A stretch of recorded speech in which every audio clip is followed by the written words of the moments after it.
Senhoras e senhores, boa tarde.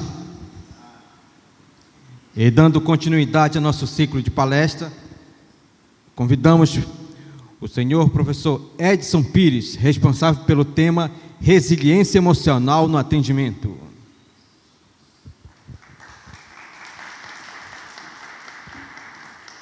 Muito boa tarde a todos.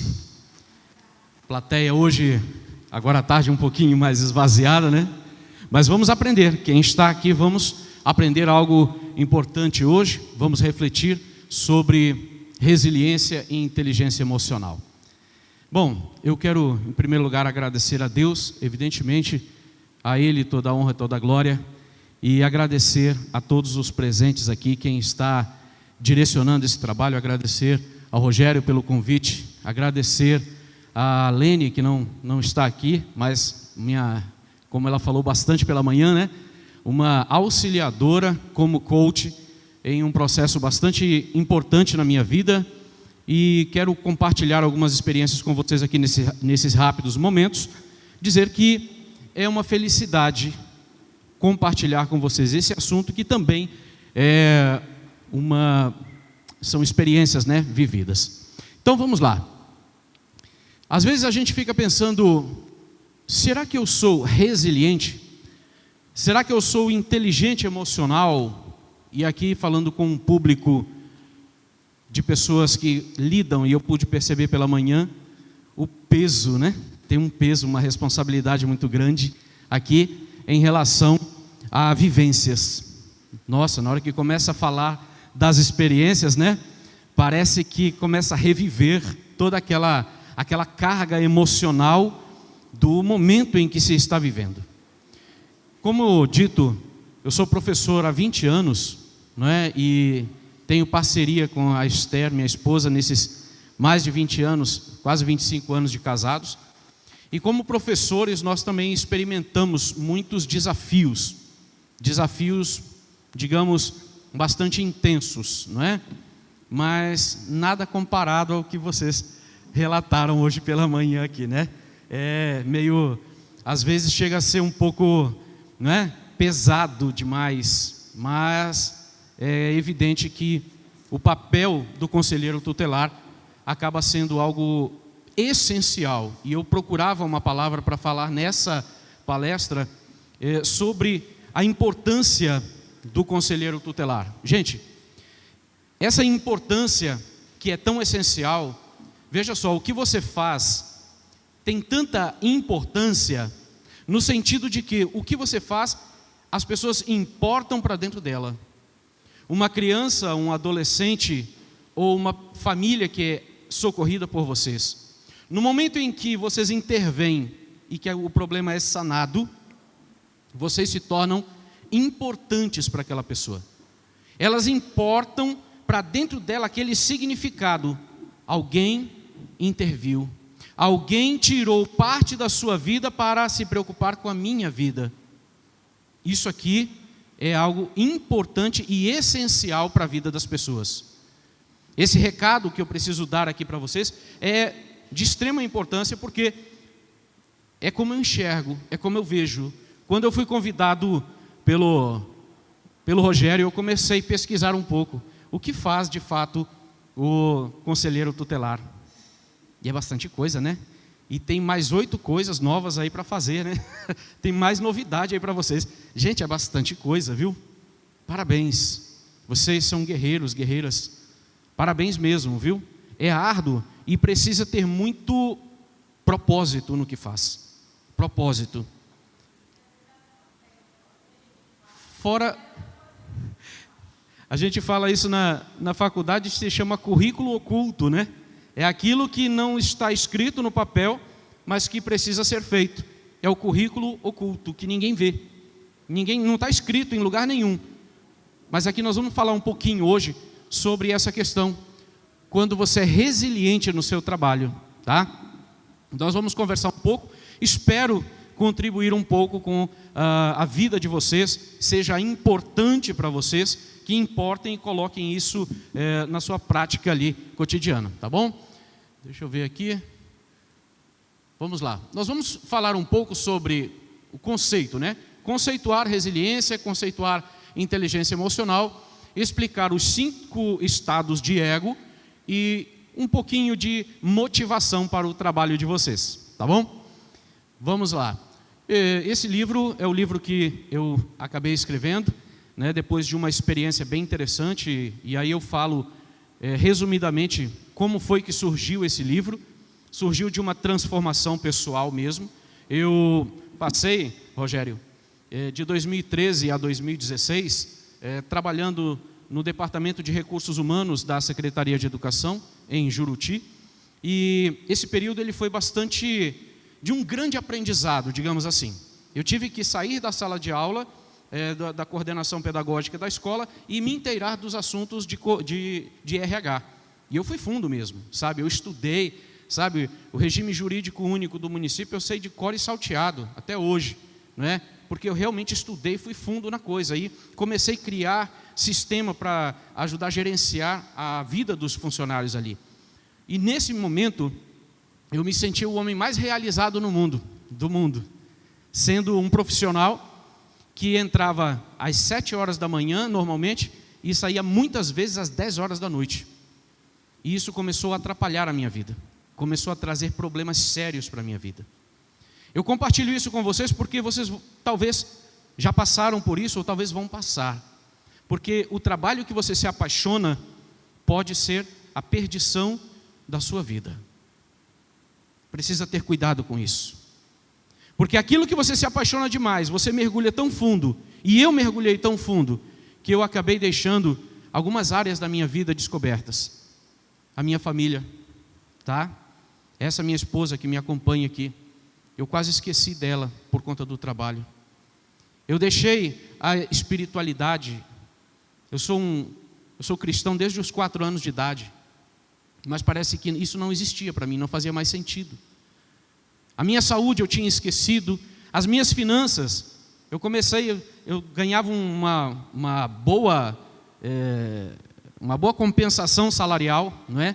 Uma gratificação, e isso me aumentou bastante a renda, mas estava tudo bagunçado, estava tudo desorganizado. Quanto mais entrava, mais eu gastava.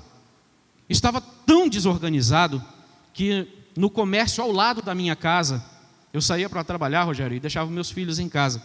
Eles iam lá no comércio e começavam a pegar besteira. No final do mês, teve um mês que eu fiquei devendo nesse comércio R$2.000, só de coisa pequena, para vocês verem como estava bagunçada a minha vida. E R$2.000, para qualquer classe social, é R$2.000. E eu fiquei pensando, cara, aquilo foi, sabe, deu um estalo. Então, ou seja, a minha vida estava só trabalho, eu só entendia que era trabalho. E ali começou alguns problemas. Depois eu, por conta de questão política, né, escolhi o lado errado, né? Entrou outro prefeito, e aí eu fui destituído do cargo, fui para a sala de aula. Cara, aí começou uma situação complicada na minha vida, porque eu estava afastado da sala de aula, assim mesmo, dando aula mesmo lá no chão de sala, há mais ou menos uns 6 anos ou 7 anos. Então eu estava desacostumado mesmo das atividades escolares, pedagógicas, né, com os alunos. E ali 2017 foi um ano de desafio, um desafio de me adaptar.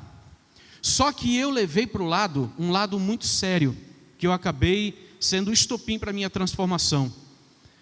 Assim como acreditam e dizem, olha, quando sai da Secretaria de Educação, o professor, ele vai para a sala de aula, é castigo. E eles mandaram para a escola mais ruim que podiam mandar. E eu aceitei aquilo como castigo. Preste atenção, eu aceitei aquilo como castigo. E durante o ano de 2017, eu só fazia uma coisa, reclamar. Eu reclamava para a Câmara Municipal, reclamava para o Sindicato dos Professores, reclamava para o secretário de Educação, reclamava para a secretaria, só sabia reclamar.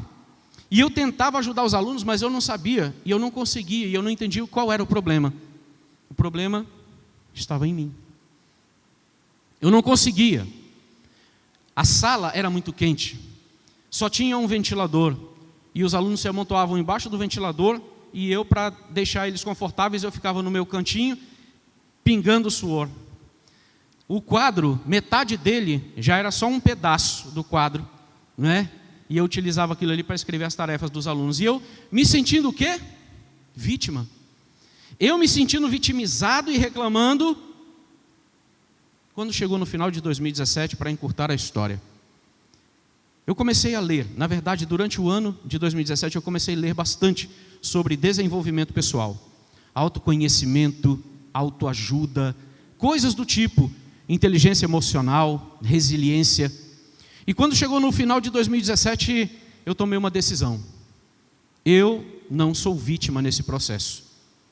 Eu estou passando pelo processo e eu não vou deixar o processo passar por mim. Eu vou aproveitar e vou tirar uma lição disso.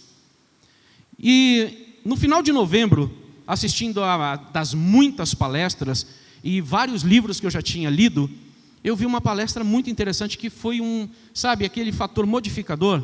Foi uma palestra de um palestrante ainda dos anos de 1950. Talvez você já tenha ouvido, Earl Nightingale. Esse palestrante, ele falava do mais estranho segredo do mundo.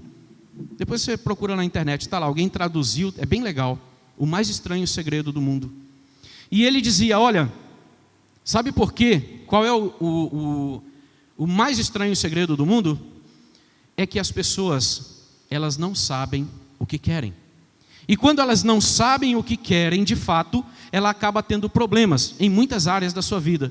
Quando você define o que você quer, você começa a galgar passos em direção ao que você realmente quer.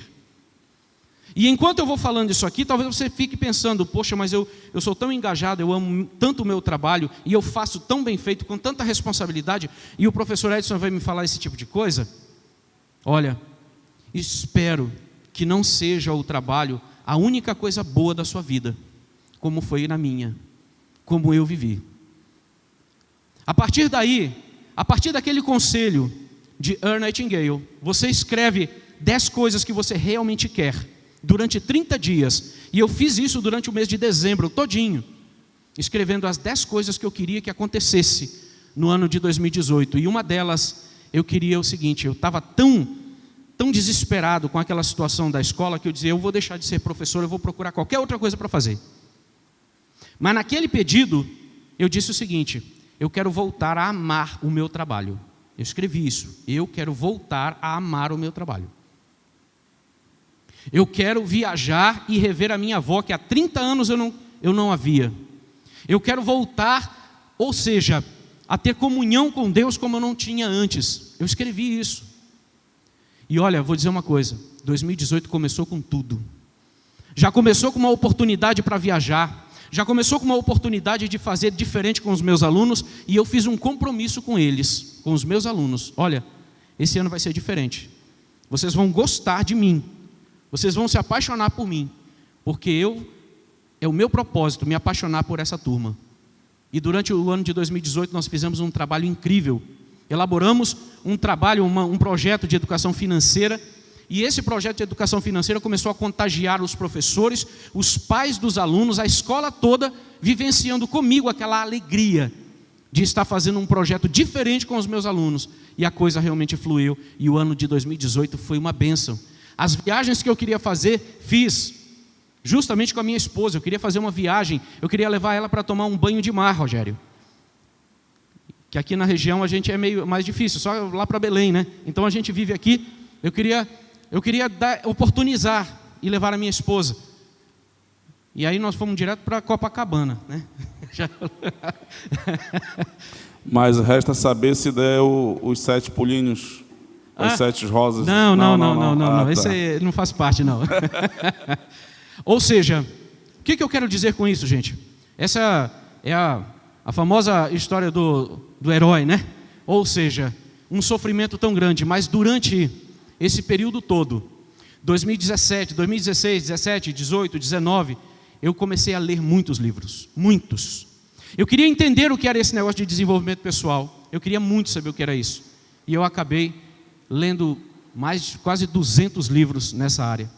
Livros pequenos, livros extensos, autores, artigos científicos, porque como pedagogo, como acadêmico, a gente quer saber a fundo de que vem isso. O que é esse negócio mesmo? Quem é que pesquisa sobre isso? E nós pesquisamos, e daí surgiu a ideia de escrever um livro. Em 2020, com a abertura da pandemia, já estava com material, com tanto material, e eu compartilhava ali com um colega, eu esqueci seu nome, o Mateus, que também está escrevendo, tem um material incrível, um grande material. Quando chegou 2020, abriu a pandemia, e agora? O que eu faço? Vou escrever meu livro, agora eu vou escrever.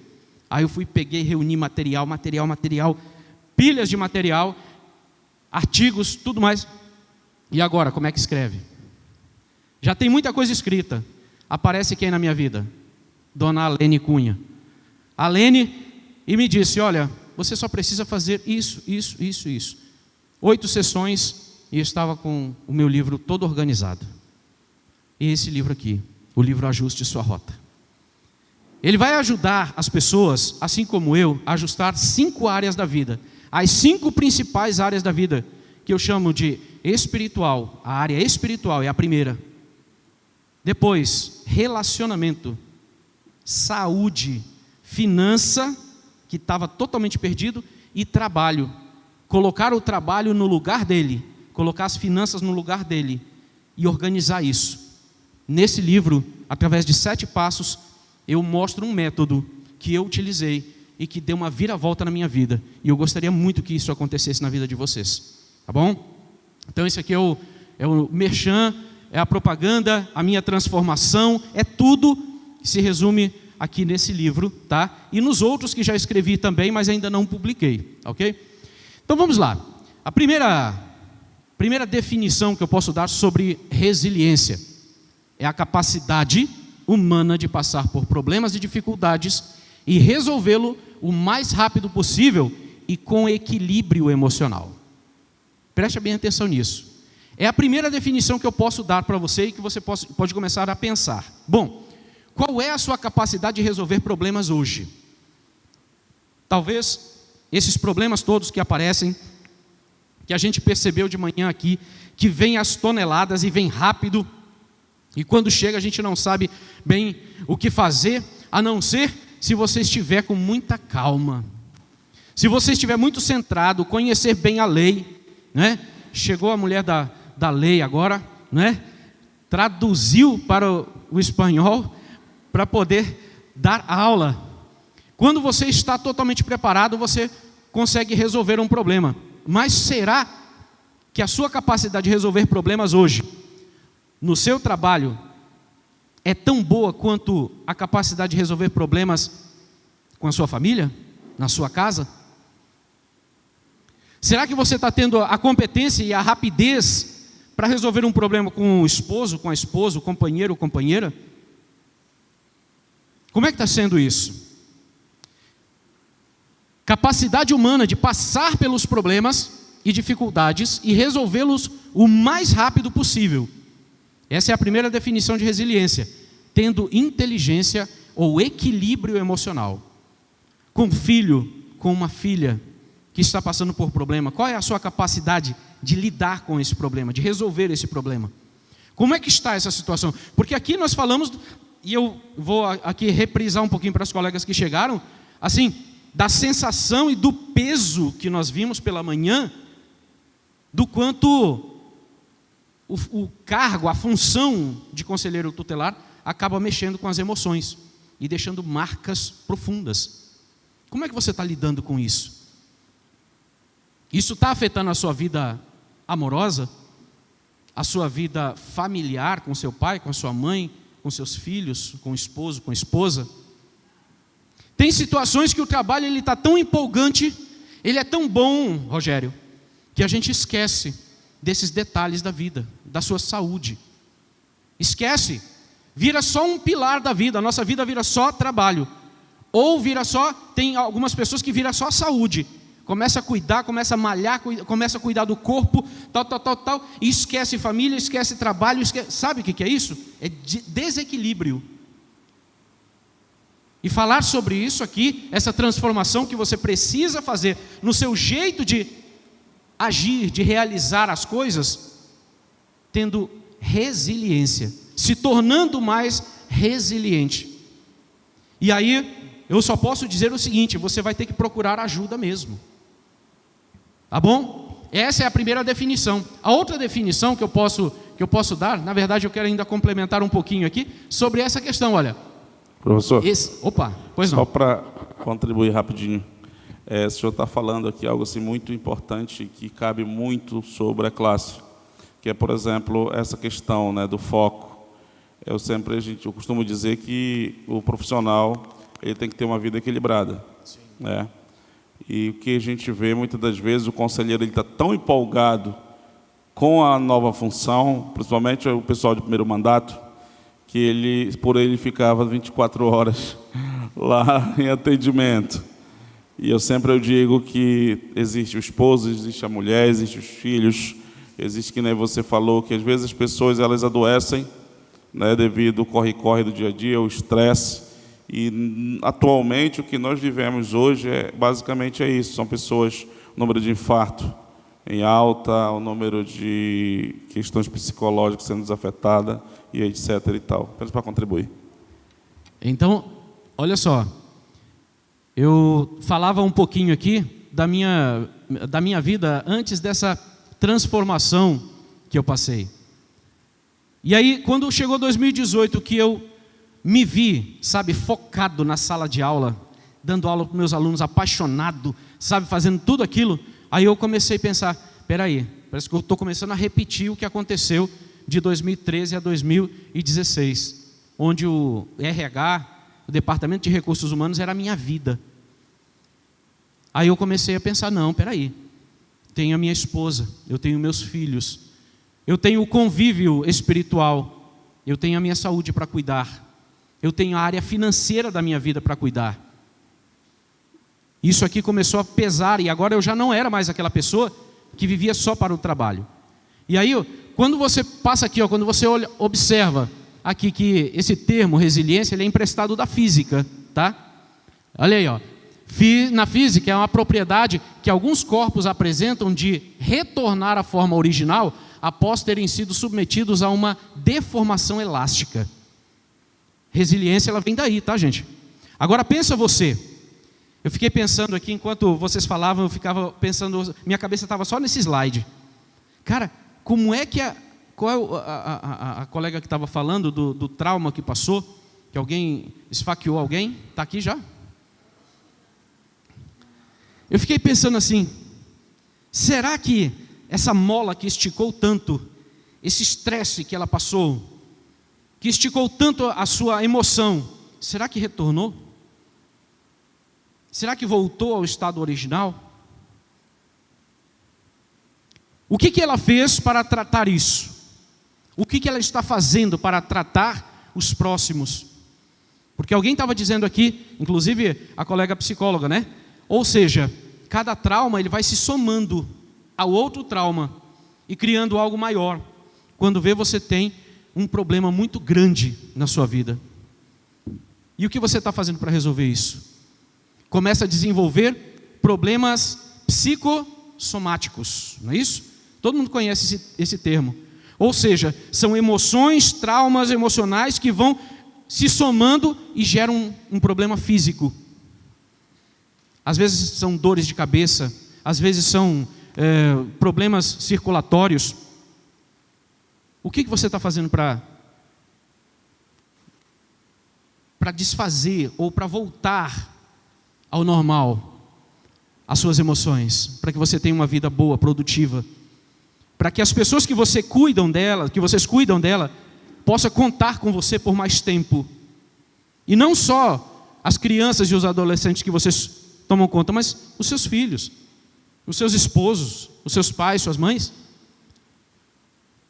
Eles vão poder contar com vocês? De que forma? Doentes? Ou vocês não vão poder ajudar eles também? Olha só, resiliência é tolerância ao estresse. É tentar ser tolerante, mas tolerar o estresse é conhecer-se um pouco mais. É conhecer um pouco mais a si e começar a tomar o controle das suas emoções. Tomar o controle. Aí eu vou falar um pouquinho mais sobre esse controle das emoções, que é um pouco um pouco dúbio quando eu digo assim, eu vou controlar as minhas emoções.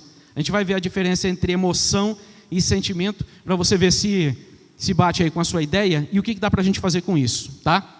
Então a resiliência é a tolerância ao estresse, tolerância à frustração e à autoconfiança. Como é que você vai conseguir, para você ser uma pessoa resiliente, o que precisa? Ter tolerância ao estresse. Tem uma coisa que eu digo o seguinte, quem é líder, e eu falo muito para o pessoal da igreja, eu dou muitas palestras para o pessoal da própria igreja, para os líderes da igreja. E líder, ele precisa amar resolver problemas. Não sei se vocês já ouviram isso, mas presta atenção. Amar resolver problemas. Não é amar o problema, tá, gente? Eu não amo o problema. Eu preciso aprender a amar resolver problemas. E eu vou ensinar um pouquinho vocês aqui. Na verdade, eu vou só relembrar que vocês já são resolvedores de problema desde quando nasceram. Sabe qual é o problema que você resolveu na sua vida? Foi o problema da comida. Você é um grande problema, sabia disso? Você começou a chorar, a berrar, mãe me dá comida. Daqui a pouco começou a chorar porque estava feito xixi. Daqui a pouco começou a chorar porque estava cocô. Você estava ali chorando, você estava fazendo o quê? Resolvendo problema. E você cresce agora resolvendo problemas. Eu não sei andar. Eu não sei falar, eu não sei comer direito, eu não sei escrever, eu não sei ler, eu não sei isso, e tudo isso você vai resolvendo, são problemas. Você é o maior problema da sua vida. E aí, quando chega na hora de resolver um problema da vida, que é acordar cedo, acordar para ir para o trabalho, às vezes segunda-feira é o pior dia da semana. Mas de novo, segunda, Rogério. Mas de novo, eu tenho mesmo que levantar? Será possível? Eu tenho mesmo que sair da cama? É verdade? É sério isso? Quando você se fizer essa pergunta desse jeito, preste bem atenção. Como está o seu nível emocional? Como está a sua resiliência? Como está a sua vida? Quando você se fizer essa pergunta na segunda-feira, cara, de novo eu tenho que acordar? Olha, está aqui a esposa. Cadê? O que está acontecendo aqui? Eu passei, né? Eu mexi aqui no meu slide. Quando eu estava, sabe, extremamente apaixonado pela minha turma, ali de 5º ano, em 2018, segunda-feira era um dia maravilhoso. Eu pulava da cama, me trocava, tomava banho e me trocava depressa para chegar na escola cedo, para receber os meus alunos. É ou não é, Esther? É. Por favor, não me deixa mentir sozinho. Ela me perguntava, nossa, você realmente está empolgado com a turma, né? Porque ela também é professora. E nós somos professores, fizemos faculdade junto, fizemos ensino médio junto, né? Ou seja, essa história, essa parceria vem de longe, né? Pós-graduação, né? Inclusive, a especialização em coaching que eu fiz, ela também fez, ou seja, temos qualificação em coaching, e no meu caso, psicologia, e ela é um MBA, né, em liderança e coaching, tá? Então, é assim, ela me perguntava, você está realmente muito apaixonado pela sua turma? Eu falei, eu estou mesmo.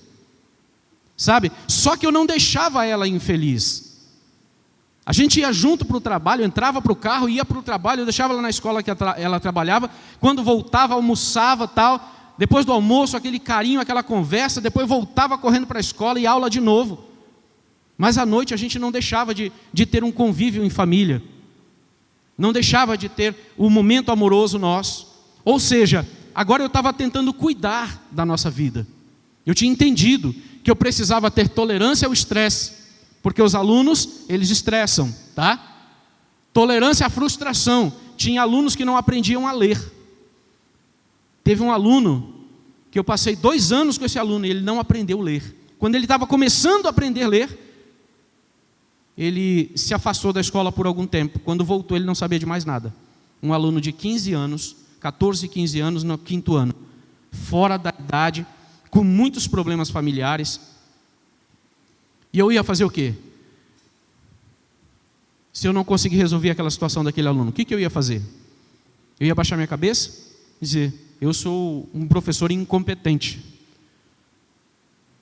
Quando eu olho para o restante da turma, são 2 turmas de 24 alunos, eu tenho 48 alunos.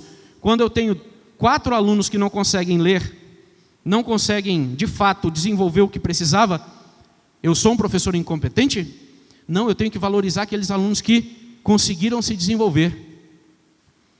E enquanto eu estou falando isso aqui, vocês também estão pensando lá em algumas situações que vocês não conseguiram resolver. Algumas situações que não foi possível chegar a um consenso. E eu falo isso com toda segurança, porque toda a profissão existem casos que não dá para resolver. É ou não é? E aí? Você vai desvalorizar todos os trabalhos que você conseguiu por conta de 1, 2 ou 3 que você não deu conta? De forma alguma. Você é resiliente. Você é uma pessoa que tem um foco, tem uma missão. E entende que quando você não consegue resolver, é porque vem o outro conceito de resiliência. Se não consegue resolver aquilo que não tem solução, solucionado está. Só que não tem que ficar recorrendo isso a toda hora, tá? Não pode ficar recorrendo isso a toda hora. Se uma coisa não der certo, tudo bem. Existem outros caminhos. A vida não acaba aqui. Então, o primeiro conceito de resiliência é resolver os problemas com rapidez, o mais rápido possível, com equilíbrio emocional. Mas tem esse outro lado. Posso citar aqui um caso de alguém que passou por isso. E foram muitos anos. Posso citar Nelson Mandela. Ele foi preso e passou quanto tempo preso, gente? Vocês se lembram? 27 anos preso. Ele foi para a prisão e ele pensou, bom, não tem jeito. O que eu vou fazer com isso agora? Estou preso. Eu vou me desesperar, vou me enforcar, vou acabar com a minha vida aqui? Não. Eu estava lutando por um ideal e eu vou continuar lutando aqui dentro. E ele começou a estudar. E estudou muito, leu muitos livros, escreveu, se preparou. Quando venceu os 27 anos, ele saiu. Concorreu à presidência da África do Sul e se tornou presidente de lá. E fez história. Estamos vivendo aí uma situação, não sei se tão parecida, né? Com o presidente reeleito aí, quer dizer, o outro presidente que foi eleito, né? Algo assim. Mas vamos lá. Ele foi resiliente ou não foi? Claro que foi. Eu não posso tirar o mérito. Concordando ou não votando nele, eu tenho que dizer, ele também foi para a prisão. E lá ele se preparou, ele juntou forças. E como juntou forças? E foi eleito de novo. Né? Todo mundo torcendo o nariz, uns sim, uns votaram, outros não votaram. Não vou entrar no mérito. Eu vou entrar no mérito de que ele é o quê? Resiliente. É mais um caso que nós podemos citar nas palestras agora de resiliência. É alguém que não se abateu com os problemas, tá? Faz o L, né? Não para com isso, né? Vamos lá. Cadê? Eu apaguei aqui, consegui apagar aqui? Cadê o slide? Cadê o rapaz do slide? Me ajuda. Dá uma força. Então veja só. Quando eu tenho resiliência, Rogério, por favor. Atenção. Aí. Será que volta? Será? O slide, meu amigo. Voltou? Cadê o rapaz? Foi embora? Tá, muito bem. Então vamos lá. O que nós temos sobre resiliência são esses dois aspectos. Agora nós vamos falar sobre a questão de inteligência emocional, propriamente dita. O que é inteligência emocional? O que vem a ser inteligência emocional? E eu fiquei pensando nisso, realmente fui estudar e fui entender o que é inteligência emocional. Porque as pessoas dizem assim, poxa, inteligência emocional. E eu acabei chegando a um entendimento com o professor Pedro Calabres. Eu não sei se vocês já assistiram a algum vídeo desse professor. Ele é doutor da USP, professor da USP, e ele deu uma definição que para mim foi fantástico. sabe? Depois das muitas leituras, li o Augusto Cury bastante, li o pai da inteligência emocional, Daniel Goleman, li bastante. Só que quando você lê bastante, você fica ainda com alguma coisa. Quando chega alguém assim que resume uma coisa para você e começa a dizer: o que é uma emoção? Será que é possível controlar uma emoção? Uma emoção é meio complicado de você controlar ela, sabe por quê? Porque uma emoção, ela é uma reação do seu organismo, ela é uma reação do seu corpo a um determinado evento, seja ele externo ou interno. Preste bem atenção. Quando eu, de repente, me deparo com uma pessoa extremamente agressiva, como eu vi aqui hoje pela manhã, né? Pessoas que, improváveis de serem agressivas, elas se mostram agressivas, ela te surpreende, e ela te chama um palavrão na sua cara e fala besteira, o que você faz? No primeiro momento você faz o quê? Você presta atenção, você fica atento, mas você não tem reação naquele momento, naquele segundo, naquele milésimo de segundo. A única coisa que você consegue fazer é olhar. Se acontece um barulho imenso aqui do lado, estoura alguma coisa, a única coisa que você faz é olhar. Isso aqui, olha, leva menos de um milésimo de segundo. Isso aqui é uma emoção. É a reação de uma emoção no nosso organismo. E o professor Pedro Calabres vai dizer que isso aqui nós não temos condições de controlar. É uma reação inconsciente, tá? Aí é aquele outro slide, né? Olha lá. Vamos lá. Eu vou passar já para cá. Como eu já estou no assunto da emoção, depois a gente retorna para cá, mas vamos lá. O que é uma emoção? Olha lá. É uma reação do organismo a um estímulo externo ou interno que provoca uma reação aparente ou não. Se você, como eu já disse, vê uma ameaça externa, o seu corpo reage de uma forma. Se de repente você tem uma emoção também daqui de dentro, você tem uma lembrança, sabe? Aquelas músicas que a colega estava passando ontem aqui, hoje pela manhã, e fez a gente cantar, né? Trouxe muitas emoções, né? Fez a gente sentir assim algo importante, né? Algo legal. Algumas músicas, né? Quando eu estou aqui, eu vivo esse momento lindo. Que lembranças trouxe para você? Será que você ficou só nesse contexto aqui? Dificilmente. Quem teve vivência foi olhar, foi pensar em um show do Roberto Carlos, não sei quando, um amor perdido, alguma coisa. E essa emoção, ela foi rápida. E você nem se deu conta, porque ela é abaixo do nível da consciência. Agora, quando passa um pouquinho, quando passa aquele rapidinho da emoção, aí vem o que agora? Vem o sentimento. Que sentimento você está sentindo? E aí eu comecei até disse para algumas pessoas assim, eu acho que eu não concordo que o Daniel Goleman seja o pai da inteligência emocional. Eu acho que ele é pai da inteligência sentimental. Porque na verdade o que você vai gerenciar não é a emoção. Você vai gerenciar o sentimento.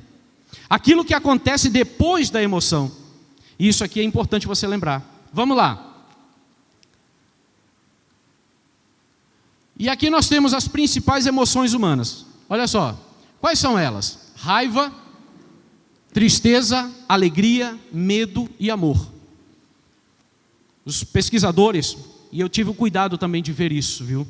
Sinceramente, catalogaram mais de 1000 emoções. Mais de 1000 emoções. Só que, universalmente, todas as pessoas em qualquer lugar do mundo, elas sentem essas emoções aqui, ó. Raiva, tristeza, alegria, medo e amor. E nesse momento você está sentindo alguma dessas emoções. Nesse exato momento. Talvez você não saiba dar nome, mas você está vivenciando uma dessas emoções aqui. Talvez a pessoa esteja alegre, porque ela está aprendendo alguma coisa, ela está entendendo, ela está compreendendo, ou talvez ela esteja com medo do que ela vai daqui a pouco enfrentar lá no seu ambiente de trabalho. Ela veio para uma capacitação, mas ela está esperando, ela sabe o que está esperando lá. Talvez ela esteja sentindo tristeza, e essa tristeza é uma ansiedade, é algo que ele diz: poxa, mas eu esperava mais do evento, ou esse evento realmente está bombando, está acima do que eu esperava. Você precisa dar nome aos sentimentos que você tem, precisa compreender, entender que sentimento, o que você está sentindo neste momento, e dar nome. Quando você entende isso, você começa a entender, a ter inteligência emocional. E olha lá, vamos em frente. Acho que não está passando aqui. Mais uma vez, não estou conseguindo passar. Tá bom. Então veja só. Amor. O que é um sentimento de amor? Gente, ele tem a ver com compaixão, tá? Muitos relatos aqui hoje pela manhã dão conta de que as pessoas, elas sentem amor. Quando a colega diz assim, olha, até a Esther perguntou assim, mas você faz visita lá no local, como era o nome que se chama lá o local onde ficam os imigrantes? Os abrigos? Você vai, ela vou constantemente, faço visita constante lá. E o que você sente quando você chega lá, Jaisa? A primeira, uma emoção que você pode dar um nome, quando você olha aquela situação.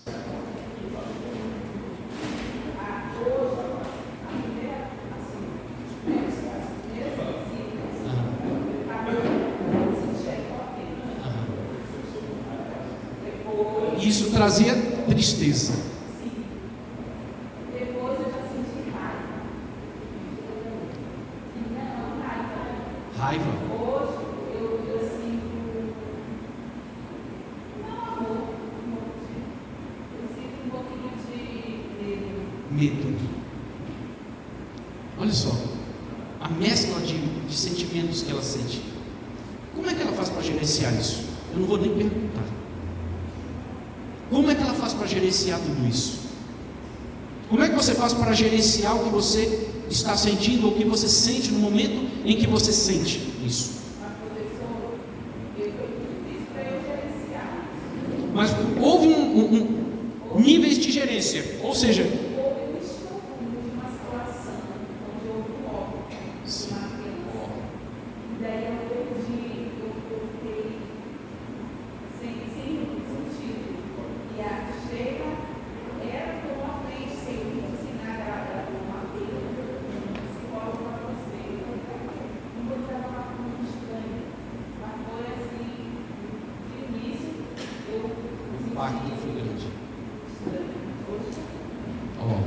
então, olha só, ela procurou ajuda. Ela, na verdade, não procurou, tá, gente? Vou te ser bem franco aqui. Aceitou ajuda. Às vezes a gente não procura, a gente só precisa aceitar. O nosso orgulho muitas vezes impede a gente aceitar ajuda. Esse aqui é o principal entrave do ser humano de crescer emocionalmente, crescer profissionalmente. É o nosso orgulho. É o nosso medo de se sentir, vai dizer assim, o que vão pensar de mim? Eu vou falar da minha vida. Quer dizer, eu vou me desabafar com alguém, essa pessoa vai usar isso contra mim em algum momento. Por quê? Porque eu já vivenciei isso. Essa pessoa vai jogar na minha cara, dizer, olha, você não teve condições de... Nós temos esse medo, nós temos esse receio. Por outro lado, eu digo assim, não, poxa, mas se aconteceu comigo, será que eu não tenho competência? Eu estudei na Universidade Federal, eu li tantos livros, eu fiz especialização, eu participei de tantas formações, eu dou conta. Eu quero ver se eu não dou conta. Isso aqui, em raríssimos casos, vai te ajudar bastante. Mas na maioria dos casos, eu já estou com estourado o tempo. Então vamos lá. Vamos concluir. Eu só gostaria de passar esse slide. Vai passando para mim aí, por favor, então. Vamos lá. Eu preciso de pelo menos mais 10 minutos. Rapidinho. Vamos lá. Passa para mim, por favor. Ok. Passou. Eu estou firme nas promessas que diz que todas as coisas cooperam para o bem daqueles que amam a Deus. Eu não tenho problema nenhum com esses entraves. Eu sei que a mensagem está ficando e tem gente sendo transformada aqui. Agora eu estou passando? Estou. Beleza. Então vamos lá, gente. Olha só. Inteligência emocional. Aqui. Reconhecer as próprias emoções. Esses aqui são os pilares da inteligência emocional, segundo Daniel Goleman, tá? E aqui eu vou trazer o especialista para que você possa ter certeza do que eu estou falando aqui não é achismo, tá bom? Isso aqui é o especialista falando, reconhecer as próprias emoções. Foi o que eu fiz aqui, tentei fazer isso aqui agora com você, tá? Ou seja, autoconsciência, conhecer-se. Segundo pilar, saber lidar com as próprias emoções. Como é que você vai lidar com essas emoções? Quiser tirar foto para depois fazer isso em casa, fazer esse entendimento, tá? Ou seja, como é que eu vou lidar com as minhas emoções? Como é que eu vou vivenciar? Como é que eu vou fazer para me controlar quando aparecer uma emoção, um sentimento ruim? Tá bom? Conhecer as emoções dos outros, que é a empatia. E agora, como lidar com as emoções dos outros? Isso aqui é inteligência emocional. E por fim, ser responsável pela sua motivação. O que é que tem te motivado? O que tem motivado você? Será que você tem que esperar que as pessoas te motivem ou você se motiva? Tá?